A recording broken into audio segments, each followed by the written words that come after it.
రథసప్తమి అనగా సూర్యభగవానుడి పుట్టినరోజు. సూర్యభగవానుడు ఈ సమస్త లోకాలకి, ఈ సమస్త జగత్తుకి వెలుగు. సూర్యభగవానుడు లేని ఈ లోకాన్ని మనం ఊహించలేము.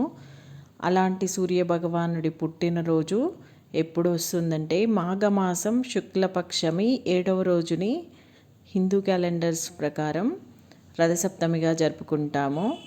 ఈ రథసప్తమి రోజు ఆరుబయట అంటే సూర్యకిరణాలు పడే చోట తూర్పు దిక్కున అంటే సూర్యుడు ఉదయించే స్థలం చూసుకొని, వీలైతే తులసికోట ఉన్న వాళ్ళైతే తులసికోట పక్కగా, లేదంటే నార్మల్గా సూర్య భగవానుడి కిరణాలు పడే చోట ఆవు పేడతో అలికి దానిపై వరిపిండితో పద్మం వేసి ఆవు పేడతో చేసిన పిడకలతో పొయ్యి పెట్టి అంటించి ఆవు పాలు పొంగించి ఆ పాలల్లో కొత్త బియ్యం, కొత్త బెల్లం, నెయ్యి, ఏలకులు వేసి పరమాన్నం తయారు చేసుకుంటారు.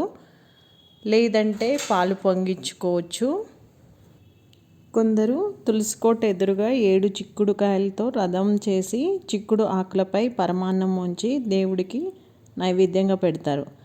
అయితే పిడకలతో చేయడం కుదరని వాళ్ళు గ్యాస్ స్టవ్ని శుభ్రం చేసుకొని పసుపు, కుంకుమ రాసి బొట్లు పెట్టుకొని అయినా మీరు ఆవు పాలు పొంగించి ప్రసాదం చేసి సూర్యభగవానుడికి నైవేద్యంగా పెట్టుకోవచ్చు. ఈ రోజుల్లో పిడకలు ఇవన్నీ అవైలబుల్గా లేని వాళ్ళు ఈ పద్ధతిలో పాటిస్తారు.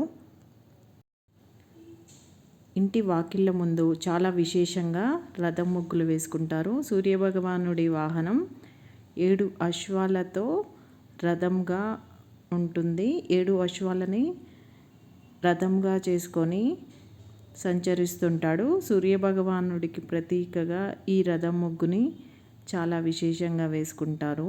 ఇంకా ఈ రథసప్తమి రోజు అందరూ ఓం సూర్యాయ నమః అనే ఈ మంత్రాన్ని ఒక 7 సార్లు జపించుకుంటే చాలా మంచిగా ఉంటుంది. నమస్తే, థ్యాంక్ యూ.